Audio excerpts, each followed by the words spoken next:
Welcome to True Jamaica Buzz, news and entertainment with a buzz. This one is called Mr. Squash is finally found his location. Mr. Squash goose is pretty much cooked. He is headed back to Jamaica on the next processing deportation flight, ASAP. Based on the information that I got from very credible source, and I will say that my source is so credible, if this is a lie, I will never do a next video on YouTube. That's how much confidence I have based on information that I've heard and information that I have seen. Now I check on the system. As Squash birthday as August 4th, 1992. However, his actual birthday that he was born in Jamaica is 084-1991. Some sources have changed with the birthday by 1 year less or 1 year more, depending on how you look at it. The system shows that he has zero legal status, that he had applied for a visa and he had applied for what we call a I-130. That is when somebody marries you and somebody files for you. However, if you look at your screen right now, you would see that that application is said to be fraudulent. That application is pending a denial. And based on his recent history, it definitely is going to be denied. Now, people, if you look at your screen, there's a screenshot from Interpol, screenshot from other investigative bodies. It says that they have interest in him. He is a gangster. He is presently in custody. And like I told you, he's at Chrome. Chrome is in Miami. Miami is in Florida. He thought that he would have been okay because his wife had filed an I-130 application. However, that application is found out to be fraudulent. If you look at the screen, there's a screenshot of the actual application number. The person that he was married to, her name is Naomi Michaela Kinglock. She was born on February 1st, 2000. So that would make her 24 going on to 25 actually. So based on all those factual information, it is 100% possibility that Squash is going back to Jamaica. There is a deportation order as we speak. The reason, because the I-130 was fraudulent, because the fact that he was held with a chip Glock, and even worse, a sawed-off shotgun, it makes him very, very, very ineligible. Chances are, unless there is some sort of miracle that is pulled off, unless he might help the relevant authority, meaning the feds, meaning the DEA, meaning somebody give up a bigger fish than himself. And I doubt it very much. So based on the fact that he has been on the watch list for being a gangster in Jamaica, gangster in America, the fact that he had a fraudulent marriage in the I-130, the fact that they held him with a chip Glock, the fact that they held him worse with a sawed-off shotty, he has zero chance. Deportation is imminent. So people, like I said, this is exclusive information. It is not in the Miami Herald. It is not in the Miami Press. It is not in the Star. It is not in the Gleaner. It is not in the Observer. It is not on Yard Hype.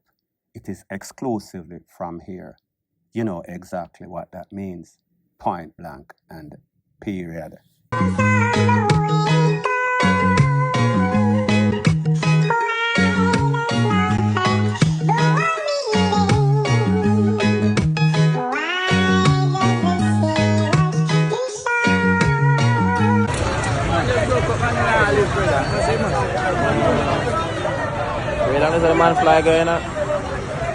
The video that you just saw is of an accident that took place. Looks like somewhere in Kingston, not really sure.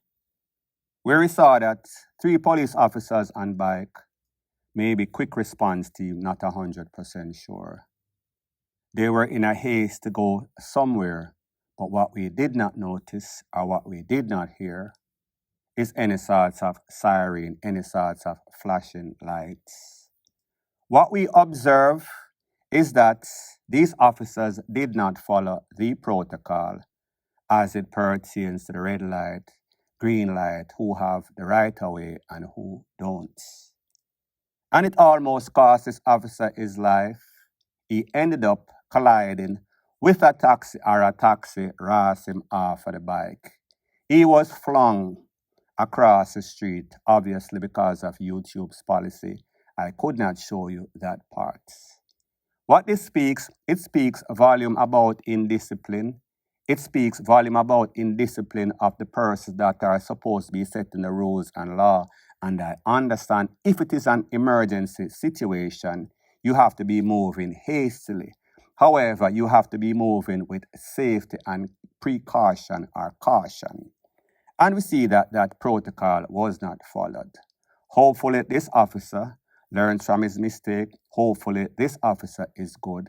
Hopefully, other officers see this video and know, say, listen, even if it is an emergency situation, you still have to proceed with caution. You cannot just take it because you are the officer and it is an emergency. That person are just going to have quick reflexes for the quick response team. And we saw that that was not the case. In this case, sad situation could have easily been avoided. Point blank and period. So the next thing that is popping in the news. We know that Jamaicans are very innovative, but they are even more innovative when it comes to chopping, stealing, and scamming. I am going to tell you a story about two young men. Their name, Rose, surname, and Simmons. Both of them in their early 20s, Jamaican, staying in the United States chopping. They managed to swindle at least $600,000, 1,000 tickets for Taylor Swift concerts. You know that Taylor Swift is one of the biggest global superstars in music. And are about 2022 to 2023, these two young men managed to exploit the system vulnerability of Ticket Hub. Ticket Hub is one of those companies that are usually used by these big artists whenever they have any sorts of tour, world tour, local tour. So these youths managed to use the customers' information that they got from Sutherland Global Services that is in Jamaica. Get the people them credit card, debit card, banking information, get the tickets sent to United States, and then went on a website and sold those tickets for in excess of 600,000, 1,000 tickets totally. I want you to take a look to the news to exactly what they have to say, giving you the intricate details of exactly how they pulled off this scheme, and then I'll give my piece. The Taylor Swift Eras Tour was one of the highest grossing tours of all time, generating a record $2 billion held over 21 months. The demand for tickets was high, and with scammers attempting to cash in, Jamaicans were at the center. This week, 20-year-old Tyrone Rose and 31-year-old Shamara Simmons were charged with second-degree grand larceny, first-degree and fourth-degree computer tampering, and fourth-degree conspiracy. They are accused of stealing nearly 1,000 tickets for concerts and other high-profile events. U.S. prosecutors allege Rose was among Jamaicans employed to Sutherland Global in Jamaica, who redirected purchased tickets to the emails of Simmons and another accomplice based in Queens, New York. This happened between June 2022 and July 2023. It's further understood that the co-conspirators then downloaded the tickets and resold them on StubHub at inflated prices, raking in more than $600,000. According to U.S. media reports, Rose was apprehended while he was visiting New York and was ordered to surrender his passport. He and Simmons pleaded not guilty when they appeared in court earlier this week. Their next court date is Friday. They each face a maximum sentence of 3 to 15 years in prison if convicted on the top count. StubHub told USA Today on Tuesday that the company identified all orders impacted by the scheme and either replaced or fully refunded the orders. The company noted that it also terminated its relationship with Sutherland Global Services. USA Today further quotes StubHub's legal chief, who stated that upon discovering this criminal scheme, it was immediately reported to the third-party customer service vendor Sutherland Global Services, as well as the Queens District Attorney's Office and Jamaica law enforcement. He is further quoted as saying that the individuals who are involved, employees of Sutherland Global Services, exploited a system vulnerability to fraudulently resell tickets. They were swiftly identified and terminated. Now, people, I have been saying it for years. These call centers, BPO centers, ever since their existence in Jamaica, we have noticed that the fraud, whether it is credit card, debit card, banking information fraud, it has went up vastly. A whole lot of persons are having problem with all of the major banks, talking NCB, talking Scotia, talking just about any bank. However, whenever you have any sorts of problem, it seems as if they are almost dismissive about your problem. They are going to tell you that it is going to take a couple of weeks, a couple of months. Your account is going to be on hold, so therefore you won't have access to this money. So based on the massive fraud that was committed through Sutherland Global in Jamaica, StubHub has decided, and rightfully, justifiably so, that they are no longer going to use the services of Sutherland Global Services. Now, people, we've realized that Jamaica and Jamaicans are getting a bad name. When it comes to scamming, when it comes to lottery scamming, and even companies, big companies such as StubHub, can be vulnerable, and Jamaicans can find a way to exploit, take advantage of that situation. Such is the case as it pertains to these youth. However, everything that you do in America leaves a paper trail, and that paper trail trace right back to these two youths, and these youths are now in court facing up to 3 to 15 years in a prison, point blank and period. So the next thing that is popping in the news is that we see that the facilitator, the cheerleader for Tickman after he lost his life, a 22-year-old young lady known as Dana Warren, government name, she was arrested after posting a video on or about the 21st of January 2025, defending Tickman and saying that whomever was responsible for him losing his life is going to feel the wrath, including the JCF, including the government. That young lady is from Westmoreland. She was defending St. Catherine, Spanish Town to be specific. She was arrested in a Maypen. Now she went to court a day or so ago, and when she went to court, the judge remanded her back into custody for a second time. The judge said that he did not see any reason why she should be granted bail. However, her lawyer referenced Kippridge and said, then hold on a minute. How come Kippridge did the same thing, but Kippridge got station bail? He did not reference Skipper, but Skipper was also bail after doing a video representing Tickman and the Spanish Town gangster. Kippridge did a dub plate. Now, people, when you look at the details of all three cases, when it comes to dancehall artists, not to say that it is justified, dancehall artists have always been doing dub plate, bigging up all sorts of gangster. Same thing applies when it comes to dancehall artist Skipper doing a music video, bigging up Spanish Town and Tickman specifically. No excuses. When it comes to this lady, based on the charges that she got, she was actually sending out death threats to the police defending Tickman. She was charged for sending out threats and malicious videos on social media. So therefore, I guess it would be considered more charges or more serious charges.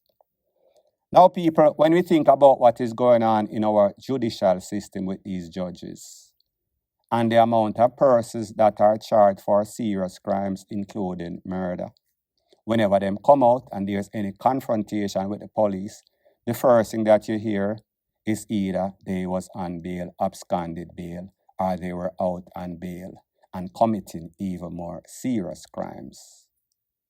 I will reference Mr. Patterson, Rashawn Patterson.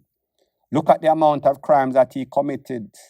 He had reference for an ex-person that he took away in 2017. He beat that case on technicality.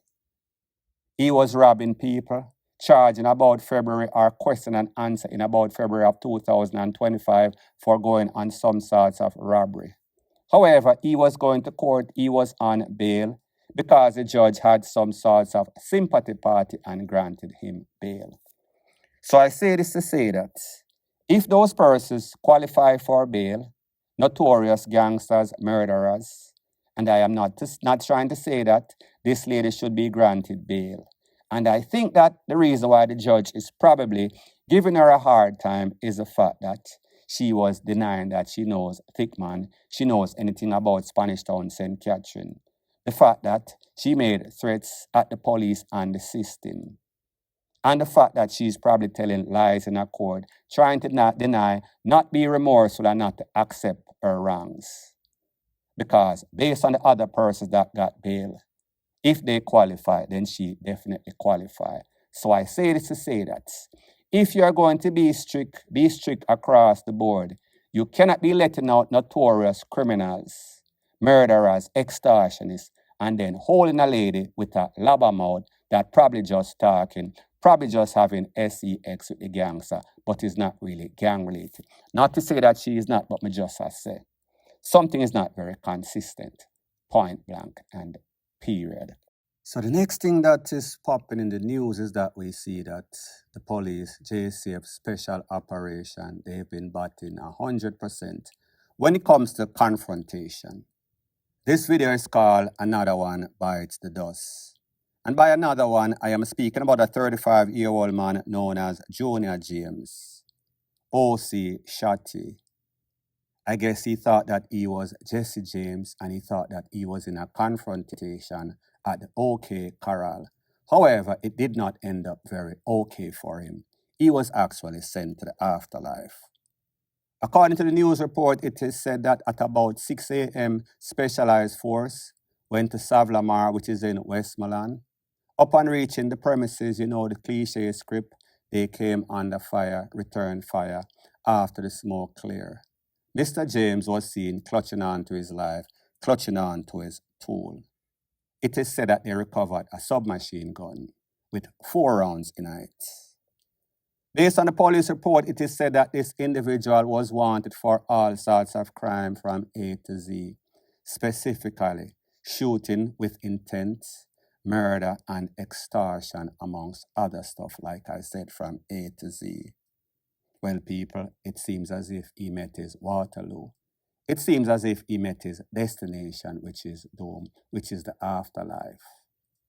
Based on what we've seen lately, the JCF, under the tutelage of Mr. Blake, Dr. Blake to be specific, have been putting in the work. And when they go for you on a warrant of death, that is exactly what it means. They are going to be the judge, the jury, and most importantly, the executioner. Point blank and period. So anyways, people, thanks once again for checking out my video. If you appreciate videos like these, please show your appreciation by liking, commenting, sharing, and subscribing to my channel. That is how YouTube promotes videos like these to like-minded, sensible persons like yourself. Bless up.